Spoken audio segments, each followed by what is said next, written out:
Oh, right. All that stuff that happened last part wasn't a total fever dream. It's actually happening. Yep. Even the menu screens are affected. Oh no. I'm too done. We've gone to tropical fruit punch flavor. The dark web has risen, and all is going to the monkeys. Just a select few primates. Even the monkeys are affected by this nonsense. Oh. But that being said, ladies and gentlemen, now comes the point of our Ape Escape Pumpkin Prime commentary where full-on cooperation is key to survival. Yep. Wasn't that the case with the previous round?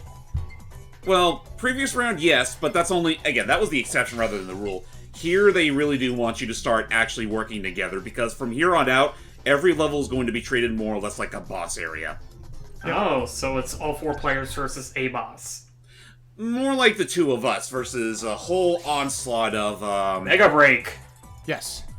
The computer players. Basically, we're going to be facing a whole bunch of... Oh, it's Break the Targets! But, anyway, what was I going to say? Fine.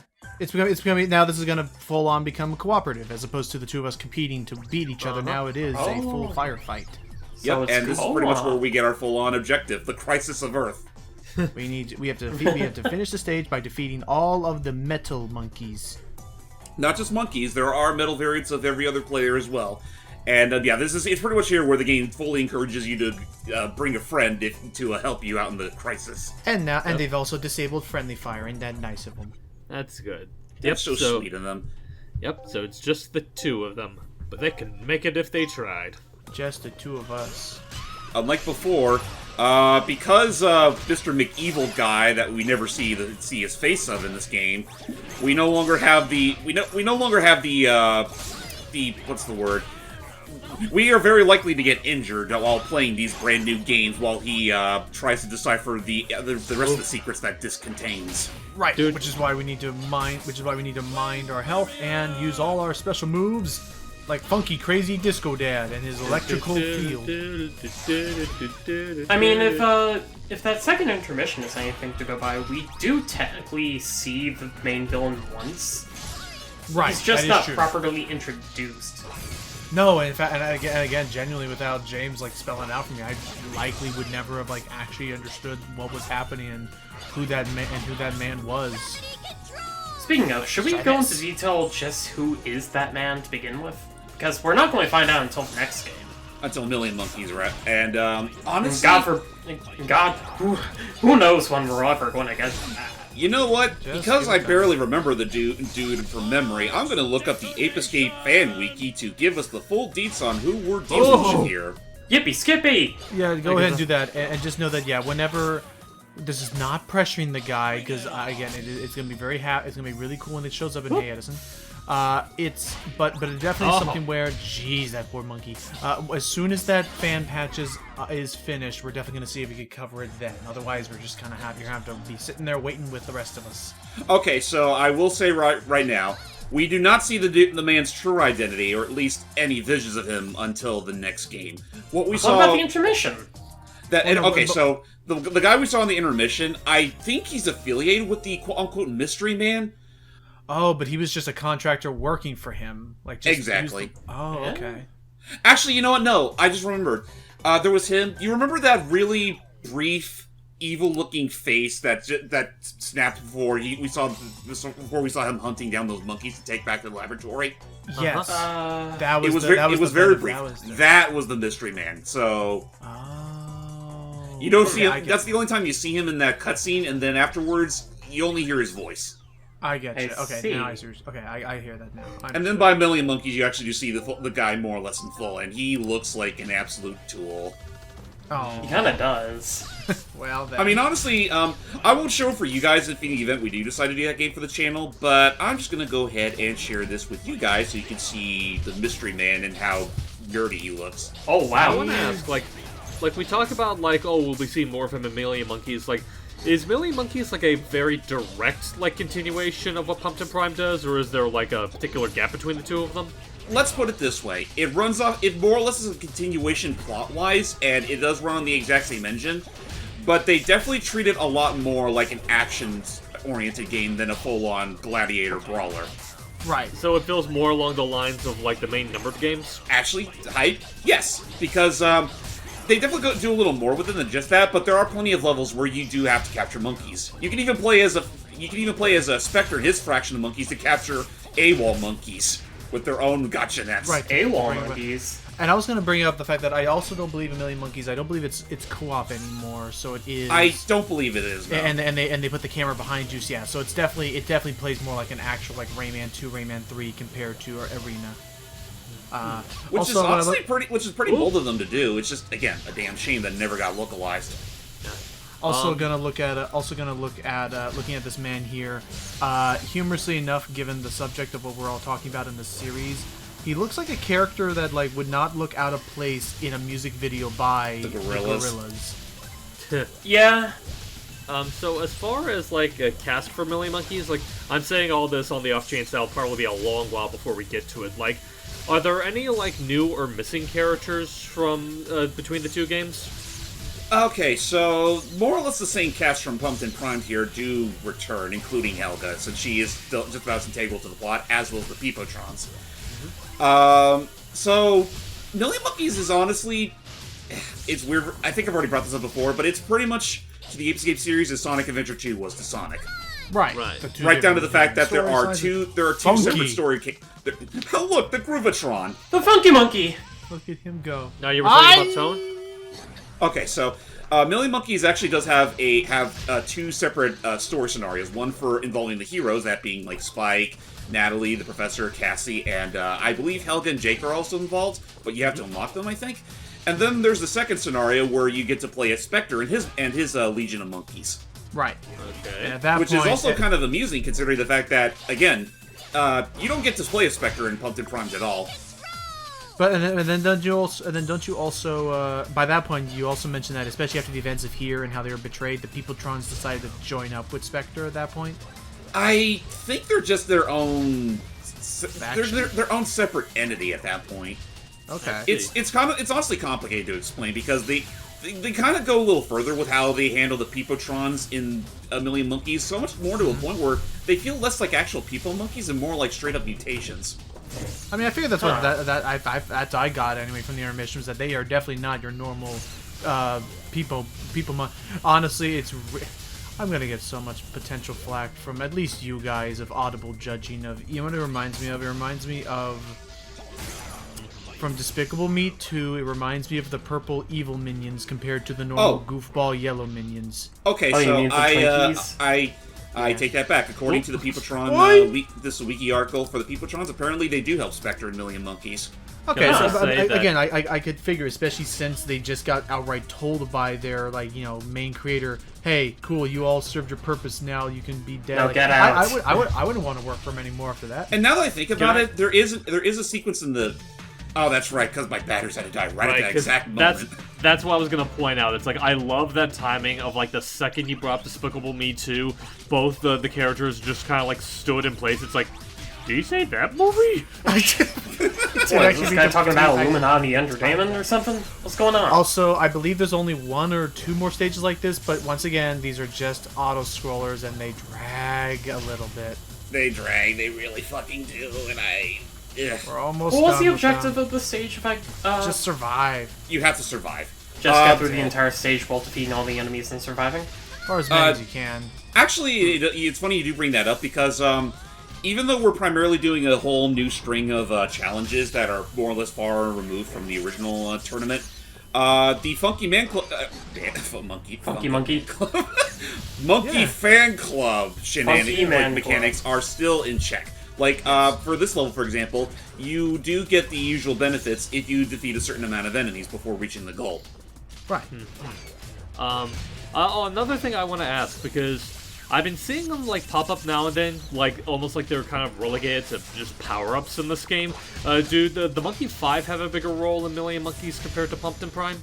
I think they're non-existent in the Million Monkeys. Yeah.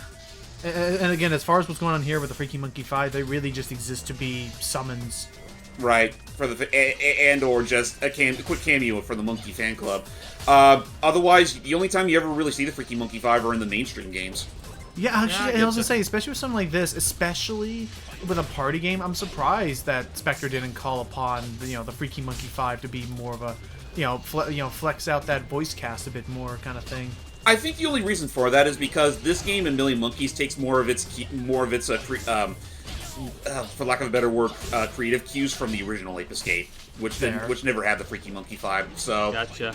to them, like, for all we know, Spike considers them like completely non-existent. That's fair. 'Cause I mean, and I guess that's fair because it was never him who dealt with them. It was Jimmy. It was Right. Jimmy and Kay and Yumi in the third game. Right. Okay, so just a bit of a tangent, but looking through the Mystery Man thing that you linked us, his creations in Million Monkeys are really fucking weird. I mean, yeah. I mean, if you want to talk about that just a tiny bit, since it's He's a mad Probably- scientist. I figure that's just his stuff. I'll spoil this much. From what I do remember seeing of Million Monkeys, there's more Peepotrons than just the usual 3 we've been seeing in this game. Like, they actually have, like, newer versions of them that look less like the actual cartoonish monkeys and more like the actual realistic apes of its type. they look like different forms of primate altogether. Either that or Right. they look like they're from an entirely different game. That's actually kind of freaky. Okay. Like those are the actual Freaky Monkey 4. Yeah. Like, for all intents and purposes, Million Monkeys was trying to more or less be that big mood whiplash that Sonic Adventure 2 was to Sonic. It's wacky. Explosions and taking down the military, all things aside. Would you say that Million Monkeys... I feel like I asked this in another part, but I might Probably as well did, but anyway. go ahead. Like, would you say that Million Monkeys handles that tone whiplash better than Sonic did? Yes and no. Because I do know that there are certain intervals in Million Monkeys where you get, like, news broadcasts showcasing, like, the effects of the monkey armada that's invading. And honestly, not too dissimilar to the intro sequence of Raving Rabbids 2. I haven't played right. Raving Rabbids 2, so Yeah. I wouldn't know what that would be like. Like, it's still pretty tongue-in-cheek at the end of the day, and funnily enough, is like the only part of the game that was technically dubbed in English, though there is a Japanese dub that's dubbing over it. Right, and again, hopefully the translation patch would either provide us with subtitles or enough context that we could, create them for you guys to understand what the heck's going on. I mean, I would be fine if it's just like the subtitles. I wouldn't be against that either. Alright, here we go. Like, the only thing I'm really waiting for with that There they are. with a Oh, no. potential patch-up is the UI being translated to English. That's more or less it. Oh gosh, So I'm gonna try. robotic I'm gonna try. now. All right, so I'm gonna try and use. My goal is I'm gonna try and use my ice beams to hopefully it try and and push then her off toss the it. push off the edge because that always. Thank goodness, this game has no restraint when it comes to environmental damage. Uh-oh. I gotta say, these are some on fire. wacky-looking enemies. Oh no! Oh, fat load of good that's helping me at the moment. But yeah, something else you probably already knows by now is that the metal opponents that you'll be having to deal with are, well, they go in 3 colors: bronze, silver, and gold. And that more or less corresponds with how tough they are. Yep. Unfortunately, I can make her do the little chipone dance or whatever that Yeah, thing's just called. stand there like an idiot. And to think, Insomniac wouldn't apply such mechanics to their games till like 2007. I think so. Yeah, And this it was wasn't- it wasn't until 2003 or yeah, 4, it was right? not until it was not until Tools of Destruction that the Glutatron even existed, because that's when they brought out the whole gadgets thing. Yeah, that was the first PlayStation 3 Ratchet and Clank games. Yep, which we'll be getting around to eventually. We just need to tackle one more PS2 one later. Done. Okay. I don't believe they start putting you against 2 of these guys until I think the next round. I want to say not until like the near end of the game. But yeah, so far so good. Even with his freaking loafers and super spy suit, the professor's still holding his own relatively well. Okay. No, that's not a so- super spy suit. So now that we That's not. a Yeah. that's a bona fide tux. This is only scratching the surface of all the kinds of costumes you can have all the characters wear. Like with the professor, for example, you can have him dress up as like a freaking Yakuza leader, or That's even right. just or even a construction worker. Yeah, they have some of those weird ones. I know. Or you can put him in his his PJs. Yes. All this just amuses me. Okay. So now, okay, actually no. Now we're gonna fight 2 of these guys, but only because we also have the tanks, which are like these were made for PvP stuff. Correct. So otherwise, it's just kind of more sinister, more evil, and I will say I I was taken by surprise when this first happened myself. I was not expecting the game. I thought it was just going to be partying, and more arena combat till the whole thing was done, but they pull a neat little twist. Admittedly, I kind of like how all the arenas are just like inverted color swaps of the original minigames. Right, with the red color palette now. Well, no, it's not even a red color palette. It's just, full on inverted. Alright, that's one monkey down. Now for the other. You got this. Okay, here we go. Alright, now we just need to find him, target him, and stop hitting Blow him. him to bits. And then we started blasting. And there we go. Bang! The issue, and I guess as you're seeing here, that is the main issue we need to contend with in all these Mega Breaks, is that it's never just the metal clone. You have to deal with a whole armada of just little normal techno mooks. Wait a second, what were those billboards in the back saying? Billboards? I didn't. Yeah, read there it. was something that's like with a phone number? Maybe? I'll admit it, it's one of those things I kind of just gloss over whenever I go back to this game. Yeah, I mean, if it shows back up, I'll be sure to point it out. Alright, so, true to the what am I trying to say? Typical. True to standard with this game's overall structure, we've more or less cleared the first set of challenges, and we will be moving on to the second set of challenges momentarily. However, The Giga Break. this part also didn't forget the boss fights. Oh. Yep, so Uh-oh. before the Giga Break, we must fight against... Oh shit, where are we? I guess this is the implication of, like, I don't understand where we've been and everyone Oh else no, has been. they've gotten glitched. Oh boy. I like how they're just standing gangsta and everyone else is just like floating in space like, oh, what happened? So, ladies and gentlemen, meet the Peepotrons, but better and edgier. The Gigatrons. And one of them's got a mustache. You must be surprised. I have thousands of Hippotrons. Do you Thousands of them, you say? Well, I only see 3 of them right there. So this guy speaking is the main villain, right? Yes. This is the quote-unquote mystery man. Okay. What a prick. Yeah, seriously. Professor would agree. But yes, basically we now have to deal with, I guess as we call them, like Super Peopletrons or whatever, who are these guys, but the next evolved form. I'll just call them the Gigatrons.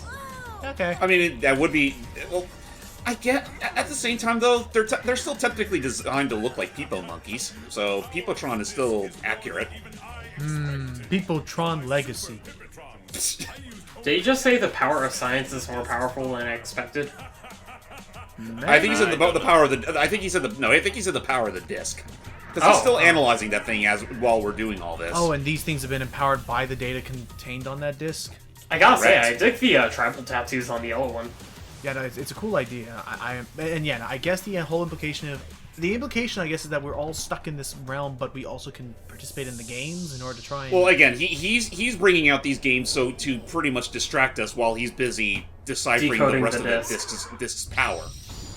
Meanwhile, using the power of that, He's unleashed the we GameCube. can now acquire the Giga Cup. Man, imagine if this was all actually possible on native PS2 technology. I mean, Yeah. it absolutely is possible now, but that would require Sony to remember Ape Escape as a franchise. Again, it's They still just- amusing to me. Like, this game, as far as I'm aware, has probably some of the more, for lack of a better word, like crisp and smooth FMVs I've seen on the system. Oh, that is And then one. you get to bits like this. Those are some creepy looking Peepotrons. He's got a mustache. I mean, he already had a beard. Yeah, that's fair. So, for our first boss, the new Defeat the Peepotron! And appropriately so, we're gonna fight them with the Peepotron and a couple of extra monkeys. Monkey to monkey. I shall destroy him with my monkey magic. With my monkey mojo. And I just go, well, screw this, let me at him! Oh, let's just do it. So, first up, first time we're fighting, there's just gonna be a standard, just all-out Smash Brother brawl. Man, if only we had Solid Snake on our side. And for those wondering, don't worry, Jake and Spectre are still... We're still gonna have to deal with them, too. Boy, Yep. are we gonna have to deal with them, too. So wait, you have to take down both the Peepotrons and those two? Well, not yet. No, not at all. Not all at once. Goodness me, I can't wait for mods of that. But no, for now. No, I it's mean, just like, this- you have to take down the Peepotrons, and then Spike and the Professor show up, and it's like, oh right, we have to beat them up too. Right. I mean, Why? Like it or not, they're still part of the plot, and well, Meanwhile, the Peepotron Mark IIs are literally calling upon their inner whatever that was. Sentai Ranger. Gods of the internet. Power And here I am Ranger just like, sayonara, sucker! just got a blaster. Honestly, that dude's blaster, that dude's slingshot is really powerful. It's like a Anyways, rapid fire. and then they start blasting. Oh yeah, remember this? That fucking bullshit from the Goliath Mark II and with the shockwaves. You mean Spectre? Yeah, with Spectre. Oh, Yeah, goddamn it! Yeah, Oh. Spectre's thing from the second one. Oh, no. Okay. Let's try this banana for size. Get him. Meteors! Yeah, Oh, otherwise, no, they're it's magic just, monkeys. otherwise, just, at each phase, they'll do a big old combo attack, but otherwise, just bully them. Do they all share a health bar? They do, thankfully. So just wait for them to do their charging attack, and... And no, I totally didn't. And no, I totally didn't. You know, occasionally mix up the red boss people Tron with the one Logan's playing as. Hey, I'm on Well, your I mean- side, Einstein. Oh, I like there you how go. the red one is wielding like some crazy ass spear. that's me. That's not baton. What's up, Pipe? Oh, I was just, oh boy. Just going off that joke, I just imagine when you knock out the evil one, the regular Peopletron's like, I guess I should be thankful. I can see him being That's played what by it feels that dude. like. And that's it. And they're Gonzo. The Peepotron Mark IIs are no more. Well, cooler. Ow, ow, ow, ow. Hi. Ice cream headache. Digital recreations are no match for the originals. Don't you hate brain freeze? And then I see like the mystery man looking down at his keyboard and he knows he knocked over like a cup of water. Ow. He just got so excited into the battle. He accidentally was like, It's like, yeah! what? and just Impossible! onto the. I love the idea of everyone reacting like that. Like Eggman just reacted to that. Like, no way! I don't believe this. I can't believe this. I spilled my cup of joe on the keyboard. Who put this here? I don't know. Okay. Oh, no, wait, I did. Oh, I know, Okay. Dr. Robotnik, with you! I would love. Who are you? Love to see that guy in current graphics HD with reflective metal Turbo edition. in the next Sonic Racers. If that ever is a thing. That being said, ladies and gentlemen, the new tech tournament is not over yet. We'll see you all next time for Giga Break. Take care. The newest tech tournament. You didn't answer my question. Who are you?